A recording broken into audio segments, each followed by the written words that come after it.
Hello and welcome to the lecture series put together by ORS Analytics, where our goal is to make the world a better place, one data point at a time.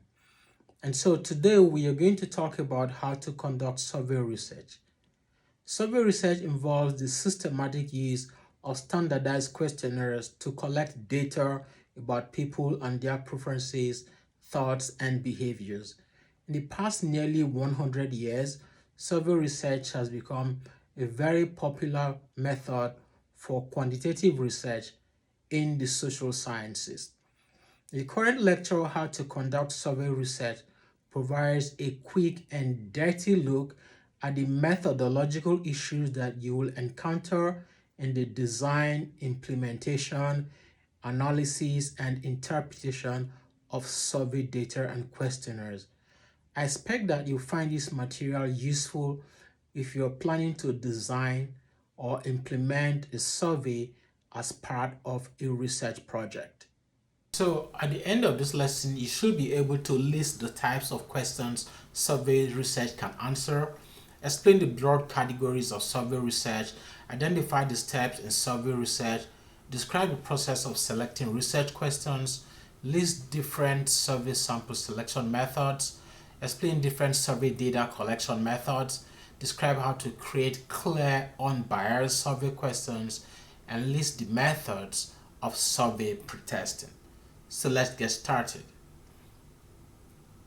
As mentioned at the outset, survey research uses standardized questionnaires or interviews to collect data about people, which means this method is best suited for research where the unit of analysis is the individual. Units of analysis that are not individual, for example groups and organizations, may be studied using surveys. However, it is worth noting that such surveys may be subject to respondent bias, especially if the informant chosen has a biased opinion about the topic of interest. There are several benefits of survey research, but let's just talk about three of these benefits. Compared to other research methods, surveys are excellent for measuring a wide variety of unobservable data. With surveys, you can measure people's preferences, their traits, attitudes, beliefs, behaviors, and factual information. Secondly, survey research is very ideal for remote data collection. You can use surveys to collect data from a population that would have been too large to observe directly. And then finally, survey research is economical in terms of researchers' time, effort, and cost than most other methods. Survey research is ideal for research questions with the individual as the unit of analysis. Survey research methods can be used to answer descriptive, exploratory, or explanatory research questions. Examples of such categories of questions are seen on the slide. Depending on how the data are collected, there are two categories of survey research. You have the questionnaire surveys and interview surveys. Questionnaires are instruments completed by subjects, while interviews are completed by the interviewer based on responses provided by subjects. So the big question, how do you do a survey? In other words, what are the steps in survey research planning and design? The sequence of events for your survey research project starts with defining the research objectives and selecting research questions. The research objectives helps you to identify the target population, the sampling frame, and the mode of data collection. And if the measurement instrument is a questionnaire, you will need to choose an appropriate survey method and format. Next, you will construct and develop clear, unbiased survey questions. You will also have to pretest or pilot the questionnaire before using it to collect data. Next, you will have to collect survey data, clean, and analyze the data. The results of the survey data analysis forms the statistical basis of making inferences back to the full target population. Let's quickly run through what is involved in each of these steps. Perhaps the most important part of survey research is to identify the research objectives and select research questions. This involves selecting a research topic and research questions that can be answered using standardized questionnaires or survey interviews. The process for selecting a survey researchable topic and question begins with choosing a topic that interests you. Now that begins with brainstorming for ideas. The ideas could be from your mentors, your faculty advisors if you're in college, current social controversy. There could be some news stories that has piqued your interest, or maybe some other problems or interests that you would like to know about. Now, once you have narrowed down your topic to some specific ideas, you want to read extensively about this topic and ideas. You want to read peer-reviewed journal articles, government white papers, and other credible information sources.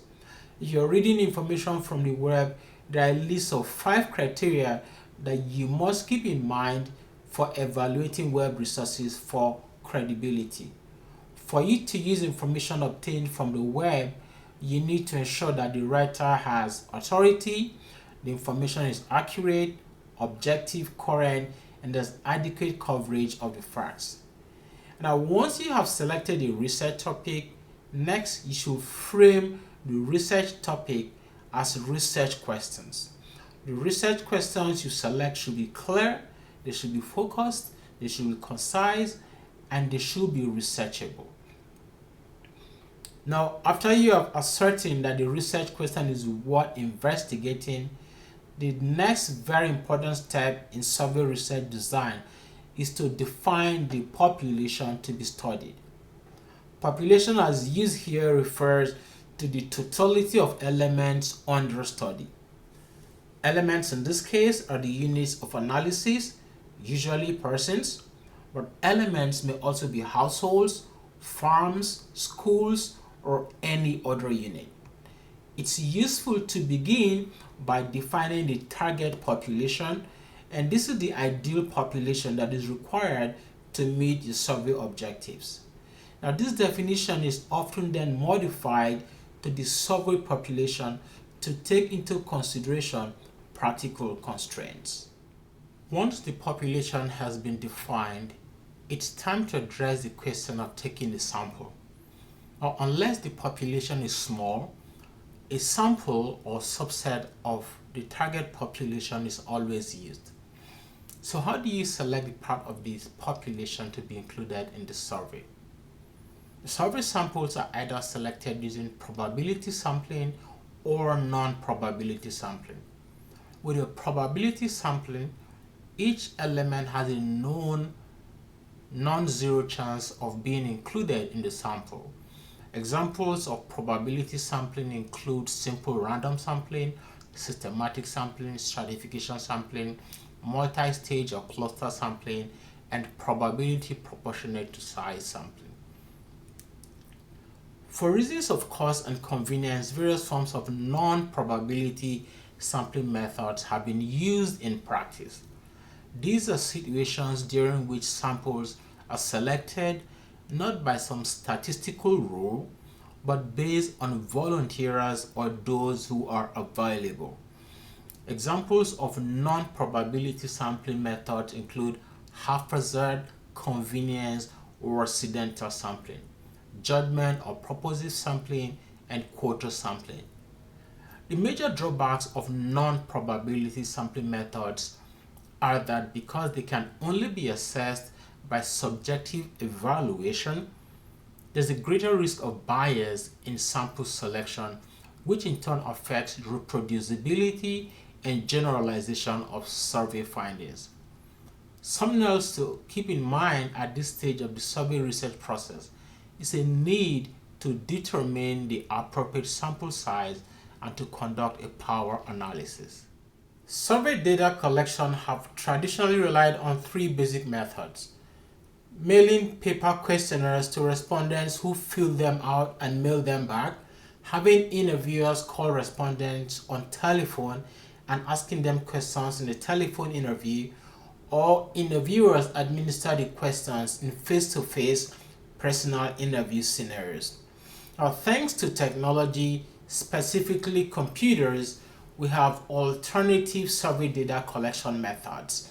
These methods include web online survey administration, computer assisted personal interviewing, audio computer assisted self interviewing, and several others. How do these different methods differ? Well, survey data collection methods differ in the degree of interviewer involvement, level of interaction with the respondent, the degree of privacy of the respondent, the channels of communication used, and the degree and type of technology used. There's no one ideal data collection method for all survey applications. Keeping in mind that every survey data collection method has unique advantages and potential drawbacks, there are two basic questions every survey researcher will want to consider for the choice of survey data collection method. The first is, what is the most appropriate method for my particular research question or questions? And then the second is, what is the impact of a particular method of data collection on survey errors and costs?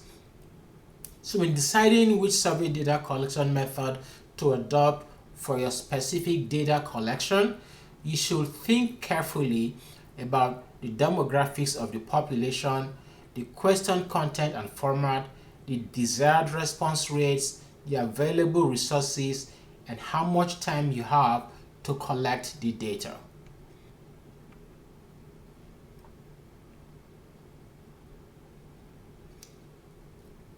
The first step in developing clear, unbiased survey questions is to determine the length and types of survey questions to include. Now, depending on your research questions and sample, this can be a mix of Likert scale, semantic differential scale, closed and open-ended questions. Next, you want to use a guideline for writing good survey questions as you construct your questionnaire. This guideline helps you to avoid bias and leading questions, questions that are poorly worded, ambiguous, double-barreled, vague, or non-specific questions. It's also important to consider the order and format to achieve the best response rates.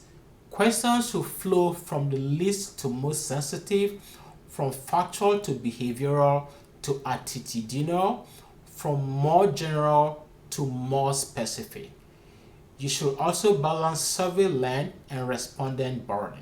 You want to keep in mind that people's time is valuable, and so limit survey to only what is absolutely necessary. Then, of course, you should have a checklist of everything that should go into your survey data collection instrument. Things such as the survey title, informed consent page, inclusion and exclusion questions, and section headers to group like items together. So this checklist helps you make sure that everything that needs to be in your survey instrument is in there.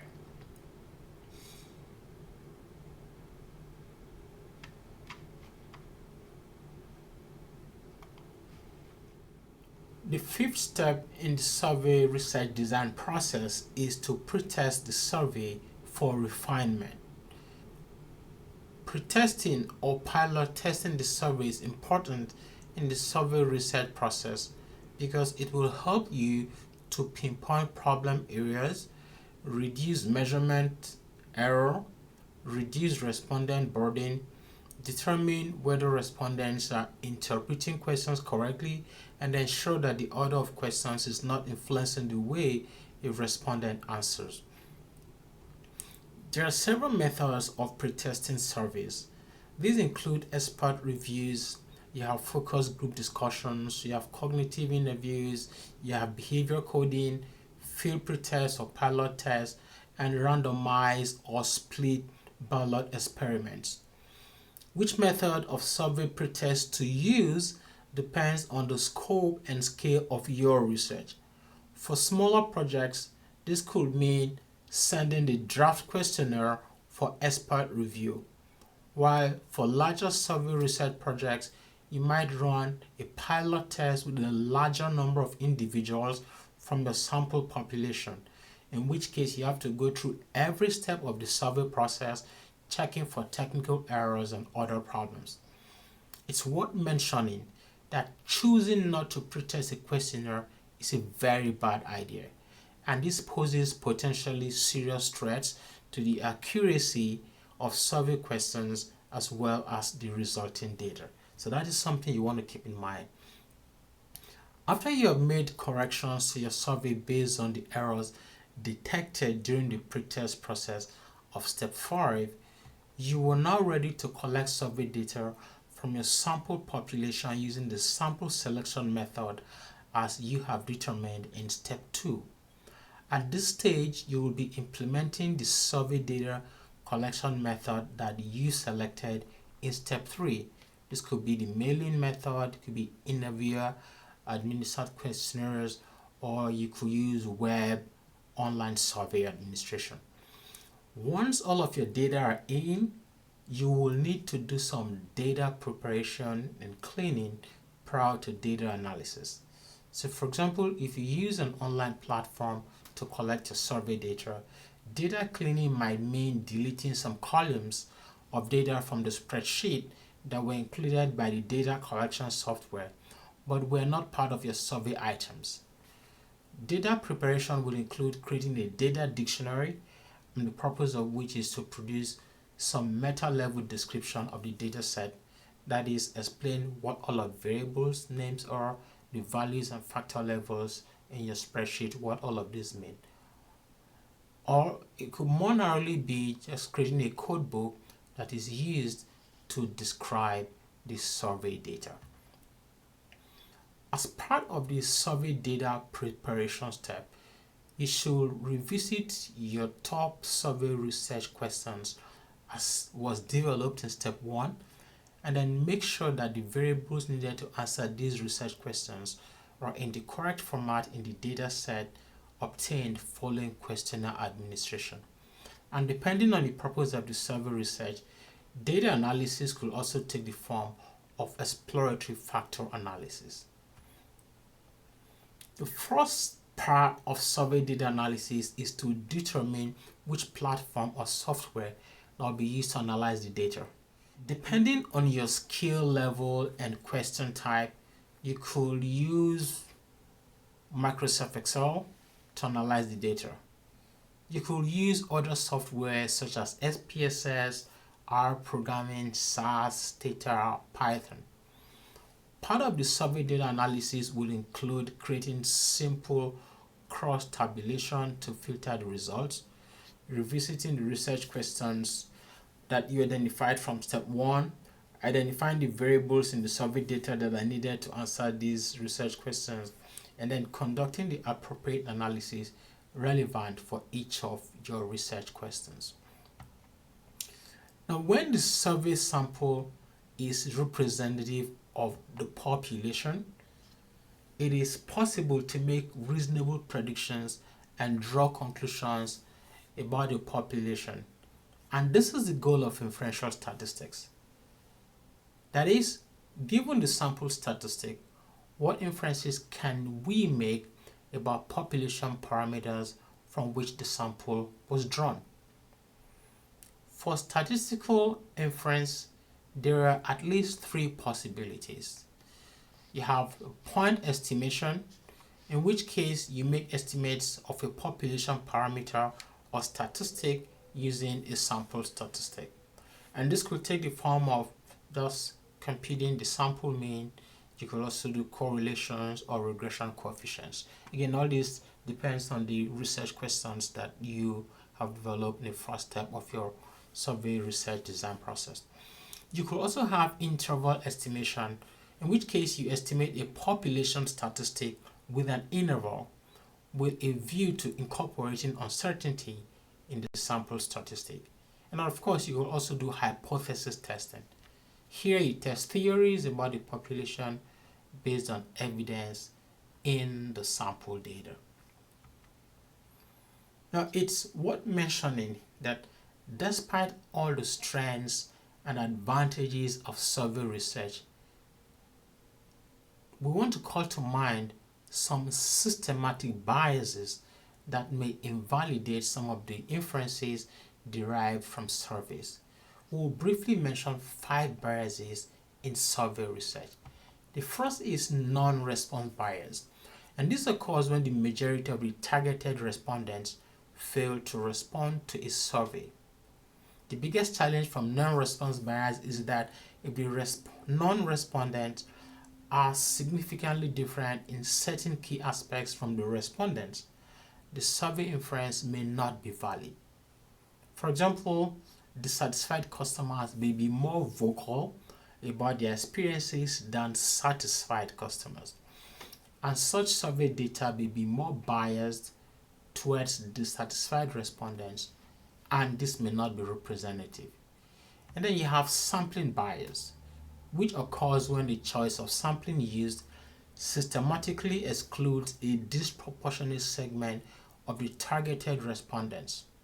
For example, online surveys may systematically exclude people with limited or no access to computers or the internet, such as the poor or the elderly, while systematically including a disproportionate number of students and younger people who were constantly on the internet.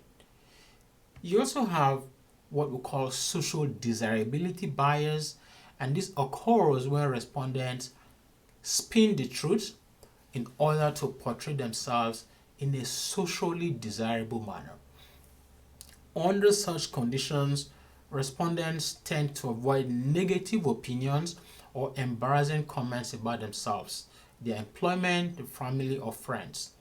For example, the question, have you ever illegally downloaded music files from the internet, may cause many respondents, again, to spin the truth, and the researcher may not get truthful answers. Another bias in survey research is recall bias. Recall bias occurs when respondents do not adequately remember events that happened in the past. In situations where respondents' motivations or behaviors, or perhaps their memory of events from the past, have evolved with time and no longer retrievable, their responses may not be accurate due to difficulties with recall, and this can introduce errors in survey results. You also have common method bias. This refers to the amount of spurious covariance that is shared between the independent and dependent variables that are measured at the same point in time, such as in a cross-sectional survey using the same instrument, such as a questionnaire. Now, under such situations, the phenomenon under investigation may not be adequately separated from measurement artifacts. Now, let me also quickly mention here that the methods for addressing biases in survey research exist, but they are beyond the scope of this discussion. So in this lesson, we have learned that survey research can be used to answer descriptive, exploratory, explanatory, and evaluation research questions. We also learned that many decisions must be made about the content of questions, their wording, format, and sequencing. All these have a lot to do with the population and method of survey administration and can have important consequences for the survey response. It's also important to choose the most appropriate survey data collection method for a particular research question and to be mindful of the impact of a particular method of data collection on survey errors and costs. We also learned that constructing a survey questionnaire is an art in the sense that numerous decisions must be made about the content of the questions, the wording, format, and sequencing, all of which can have important consequences for the survey responses.